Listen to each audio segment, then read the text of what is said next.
La vigile matinale provient de l'œuvre de Monica Diaz, méditation quotidienne au féminin. La méditation de ce matin, aujourd'hui, 22 octobre 2024, est tirée de Philippiens 4, versets 11 et 13. J'ai appris à me contenter de l'état où je me trouve. Je sais vivre dans l'humiliation et je sais vivre dans l'abondance. Je puis tout par celui qui me fortifie. Plus sage, page 304. Selon diverses études, 63% des hommes se disent satisfaits de leur vie.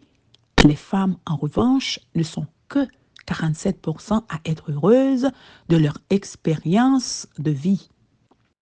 En d'autres termes, il y a environ 53% des femmes qui se sentent insatisfaites de leur vie et qui le disent.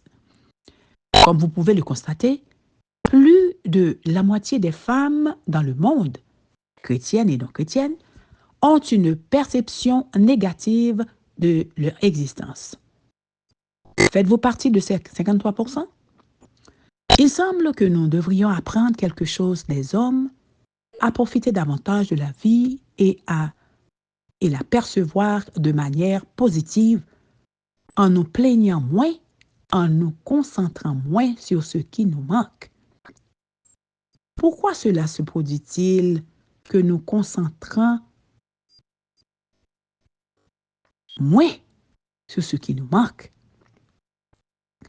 Pourquoi cela se produit-il que pouvons-nous faire pour y remédier? Selon la psychologue chilienne Pilar Sordo, les principales causes de tristesse chez la femme sont la mauvaise gestion des changements personnels et le fait d'essayer de paraître heureuse sans tenir compte de ses émotions. Le changement et les émotions sont nos ennemis à combattre.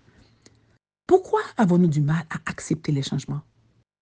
Essentiellement parce qu'ils apportent avec eux un sentiment de perte de contrôle. Mais, vous savez quoi? Le sentiment de contrôle est lui-même une illusion. Nous n'avons aucun contrôle sur ce qui se passe autour de nous, sur la maladie, l'économie, les réactions des autres et qui se passe autour de nous.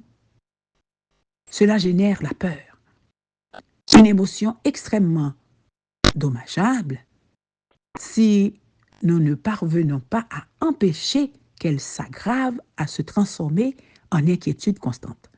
Car, comme le dit la Bible, l'inquiétude dans le cœur de l'homme l'accable.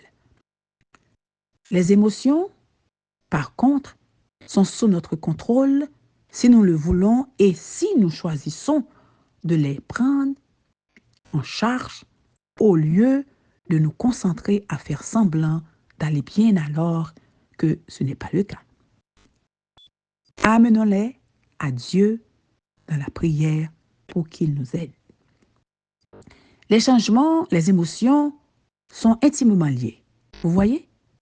Prendre conscience de notre manque de contrôle sur les changements de la vie doit nous conduire à quelque chose de vital, avoir plus de foi en Dieu. C'est cette foi qui nous permettra d'aller en avant.